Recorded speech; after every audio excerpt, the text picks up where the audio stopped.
Hello বন্ধুরা, নতুন একটা সকালের শুভেচ্ছা রইল সবাইকে। আবার চলে আসলাম তোমাদের সামনে নতুন একটা ভিডিও নিয়ে। তো এখন আমার জানো তো রান্নাবান্না মোটামুটি হয়ে গেছে। ওই যে বললাম ছেলের কলেজ স্টার্ট হয়েছে, তো ওই জন্যে ভোরবেলা উঠে আমাকে রান্নাবান্না কাজকর্ম সমস্ত কিছু করতে হচ্ছে। ওই ভোরবেলা তখন তো আর ভিডিও অন করা যায় না, কারণ সবাই ওই সময়টা ঘুমায়।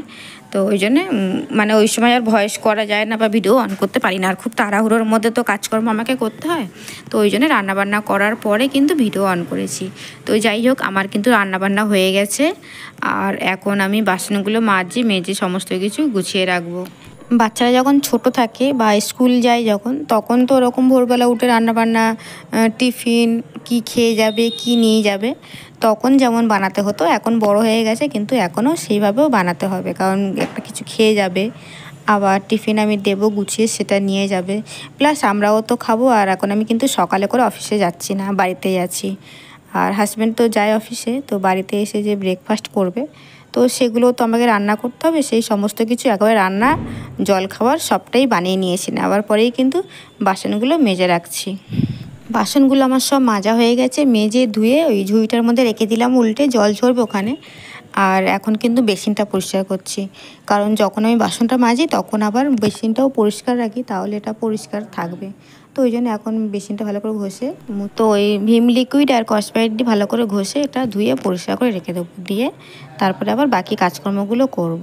যেমন জামা কাপড়গুলো কাচার আছে, ওটাও আমি কাচবো, কিন্তু রান্নাটা আমি আগে করি, কারণ যেহেতু সকালে খাওয়ার আছে, তো ওই জন্য রান্না ব্রেকফাস্ট একসাথেই বানিয়ে নিই।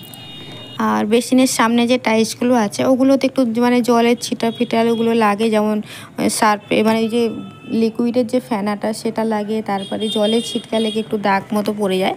ওই জন্য যখন আমি বেসিনটা ধুয়ে নিই তখন ওটাও একটু জল আর দিয়ে কসবাইট দিয়ে একটু ঘষে ধুয়ে নিই, তাহলে কি হয় বলো তো, অতটা মানে নোংরা জমে থাকে না। কলটাও আমি পরিষ্কার করে নিই, সামনে যতটা টাইলস থাকে ততটাই আমি কিন্তু একটু ঘষে পরিষ্কার করে নিয়ে নিই। আবার কখনো কখনো আবার জল দিয়ে ধুয়ে নিই, এমনি ধরো কাপড় দিয়ে মুছে নিই, সেটাও পরিষ্কার হয়ে যায়। যাই হোক, যে কোনো কারণে এটা আমি সবসময় কিন্তু পরিষ্কার রেখে দিই। যেহেতু কিচেনের টাইলসটা আমার হচ্ছে হোয়াইট কালারের, তো হোয়াইট কালার যদি নোংরা থাকে তো দেখতে বাজে লাগবে, কালো হয়ে যাবে তেল চিটচিটে। তো ওই জন্য আমি সবসময় কিন্তু পরিষ্কার রেখে দিই, গ্যাসের কাছেও পরিষ্কার করি আর বেসিনের কাছেও পরিষ্কার করে রাখি।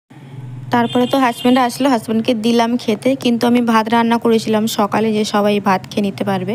তো হাজব্যান্ড এদিকে নিয়ে এসছে পাউরুটি, তো পাউরুটি নিয়ে আসলে বলেছিল ডিম টোস্ট খাবে। তো রসগোল্লা ছিল ফ্রিজে, তো ওইটা আমি গরম করে জিজ্ঞাসা করলাম খাবে কিনা, বললো হ্যাঁ রসগোল্লা দিয়ে খাবে। আর রসগোল্লার দিয়ে রস দিয়ে পাউরুটিটা খেতে খুবই ভালো লাগে, তো এইটাই দিয়ে দিলাম খেতে, আর আমিও সেটাই খেলাম। তো আমাদের সবার ব্রেকফাস্ট হয়ে গেছে, ছেলে বেরিয়ে পড়েছে, দিয়ে এসছে হাজব্যান্ড, তো আর হাজব্যান্ডও বেরিয়ে গেছে। এখন ঘরের কাজকর্মগুলো করব। তো সবার যেহেতু খাওয়া হয়ে গেছে, তো জলের বোতল যেগুলো ছিল টেবিলে সমস্ত কিছু সরিয়ে ভালো করে টেবিলটা আমি মুছে নিচ্ছি। আর টেবিল জানো তো রোজ দিনই মুছতে হয়, না হলে একটা মানে মানে খাওয়া দাওয়া হয়, তারপরে একটু হালকা ধুলো পরে ঘর যখন ঝাড়ু পোছা করা হয়, তো ওই জন্য টেবিলটা কিন্তু আমি 2-3 বার করে মুছি। সকালে মুছি, প্লাস আবার দুপুরবেলা একবার মুছি, আবার রাতে কিন্তু শোয়ার আগে মুছে রেখেই আমি শুই।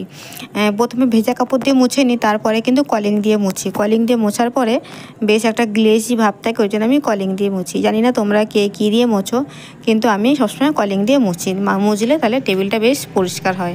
আর এখন তো আমি সকালে করে অফিস যাচ্ছি না, বাড়িতে আছি, তো ওই জন্য ভোরবেলা উঠে আমি সমস্ত কাজকর্মগুলো সেরে নিতে পারি। আগে যেমন বেরাতাম, বাড়িতে থাকতাম না, এখন তো আছি, এখন সমস্ত কাজগুলো সকালে করে নিই।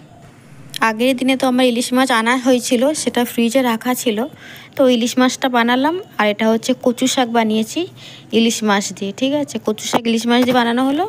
আর এই ইলিশ মাছ যেটা আছে সেটাই বানালাম আজকে, মানে দুপুরের জন্য এটা মাথাটা দিয়ে কচু শাক বানালাম। আর সকালের জন্য ভেন্ডি আলু ভাজা আর ডাল করেছিলাম। এখন দেখো 11টা 10, আমার কিন্তু সমস্ত কাজ কমপ্লিট হয়ে গেছে। হয়ে যাবার পরে আমি স্নান করেছি, জামা কাপড়গুলো কেচে কিন্তু স্নান করেছি। ওই 11টা 10-এর মধ্যে মোটামুটি সমস্ত কাজ আমার হয়ে গেছে, ঘরের সমস্ত যাবতীয় যা থাকে সব কিছু কাজই কিন্তু আমার হয়ে গেছে। জাস্ট শুধু জামা কাপড়গুলো কাচলাম আর এখন স্নান করে নিলাম। আর এই বেডশিটটা দেখলেই তো, যে আগের দিন আমি ছেলের রুমের বেডশিটটা চেঞ্জ করলাম বিছানার, তো সেটাই আমি মানে মেলে দিয়েছিলাম। আগের দিনে প্রচণ্ড বৃষ্টি ছিল বলে বাইরে মেলিনি, ভেতরেই মেলেছি, ভেতরে দড়ি টাঙানো আছে, বৃষ্টি হলেও অসুবিধা নেই, শুকায়নি। তারপরে আজকে তো সকালে একটু রোদ্রু ছিল, তো চাদরটা শুকিয়ে গেছে আর কয়েকটা জামাকাপড় যেগুলো ছিল ওগুলো শুকিয়ে গেছে। তো ওগুলো আমি চাদরটার যে জামাকাপড়গুলো ছিল আমি চেয়ারে তুলে রাখছি, ওগুলো ভাঁজ করে রাখবো। তো তার আগেই জামাকাপড় যেগুলো কেচেছি সেগুলোই মেলবো। যেমন আমার জামাকাপড়গুলো ছিল, তারপরে ছেলে যে স্নান করে বেরিয়েছে, আর আমি তো রোজেরটা রোজ তো সার্ফ দিয়ে একবারে ধুয়ে দিই, রেখে দিই, মানে শুধু প্লেন জল দিয়ে ধুই, এরকম করি না, রোজেরটা রোজ আমি সার্ফ দিয়ে ধুয়ে দিই। তো যাই হোক, ছেলের যে জামা প্যান্টগুলো ছিল সেইগুলো আর আমার যেগুলো ছিল সেগুলোই, এখন তো স্নান করলাম, তো সেই সমস্ত জামা কাপড়গুলো কিন্তু কেচে নিলাম, কেচেই এখন মেলতে এসেছি। আর জানোই তো আমি সব ব্যালকনিতে মেলি, ছাদে কিছু মেলি না, তো ব্যালকনিতে সবার জামা কাপড় হয়ে যায় মেলা, তো ওই জন্য ব্যালকনিতে মেলি। আজকে আবার মাথায় শ্যাম্পু দিলাম, আমি তো সপ্তাহে 2 দিন শ্যাম্পু দিই, 2 দিন 3 দিন পর পর একবার করে শ্যাম্পু দিই। 2 দিন হয়ে যাওয়ার পরে যখন শ্যাম্পু দেওয়ার হয় মাথার একটু ব্যথা করে আমার, ওই জন্য আমি 2 দিন পর পরে আমি শ্যাম্পু দিয়ে দিই। আগে আমি সপ্তাহে একবার দিতাম শ্যাম্পু, এখন যেহেতু রেগুলার আমাকে বেরোতে হয় ওই জন্য আমি সপ্তাহে 2 দিন শ্যাম্পু দিই। অনেক দিন আগে যখন আমি থাকতাম বাড়িতে, সবসময় বাইরে আর বেরোতে লাগতো না, বাইরের মানে অফিসে যেতাম না, তখন আমি সপ্তাহে 1 দিন শ্যাম্পু দিতাম, কোনো অসুবিধা হতো না। এখন কিন্তু সপ্তাহে 2 দিন আমাকে শ্যাম্পু দিতে হয়, না হলে ওই মাথা ব্যথা করে, 2 দিন 3 দিন হয়ে যাওয়ার পরেই মাথাটা ভীষণ ব্যথা করে। তো ওই জন্য আমি সপ্তাহে এখন 2 দিন শ্যাম্পু দিই, শ্যাম্পু দিলে বেশ ভালো লাগে। তো যাই হোক, জামা কাপড়গুলো এখন মেলেনি, তো এখনও হাজব্যান্ড তো আসেনি, আসবে ওই 12:30 1টার দিকে আসবে, আসলে তারপরে খাওয়া দাওয়া করবো।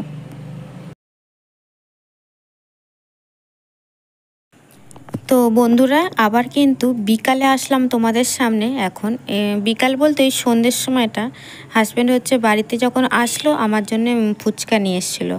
ফুচকাটা তো বেশ ভালোই খেতে, আর ফুচকা খেতে ভালোবাসি আমি, মাঝের মধ্যেই আমি খাই, আমি বেরোলেও ফুচকা খাই, আর যদি না যাই তাও কিন্তু হাজব্যান্ড আমার জন্য ফুচকা নিয়ে আসে, এত ভালোবাসি খেতে।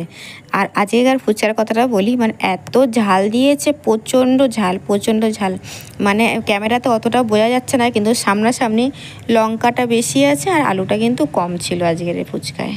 প্রচুর ঝাল বলে ওই জন্য হাজব্যান্ড আর ফুচকাটা খেলো না, আমাকে বললো ডিম ভেজে দিতে, তো আমি ডবল ডিমের মমলেট বানিয়ে দিলাম খেতে, 2টো ডিম একসাথে। রাতে আর ডিনার কিছু করছি না, কারণ আমি বিকালে কিছু খেলে তখন রাতে আর কিছু খাই না, আর যেহেতু দেখলে ফুচকাগুলো সব আমাকে খেতে হলো, তো এত ঝাল, এত মানে এগুলো ফুচকা খেলাম, তো ওই জন্য রাতে আর কিছু খাচ্ছি না, আমার আপাতত হয়ে গেছে রাতের খাবার, বাকি সবাই খাবে। তো যাই হোক বন্ধুরা, ভিডিওটা এখন এখানেই এন্ড করছি, আবার নতুন কোনো ব্লগে তোমাদের সঙ্গে দেখা হচ্ছে। তো চলো বন্ধুরা, সবাইকে টাটা অ্যান্ড গুড নাইট, সবাই ভালো থেকো, সুস্থ থেকো, অলওয়েজ হাসি খুশি থেকো।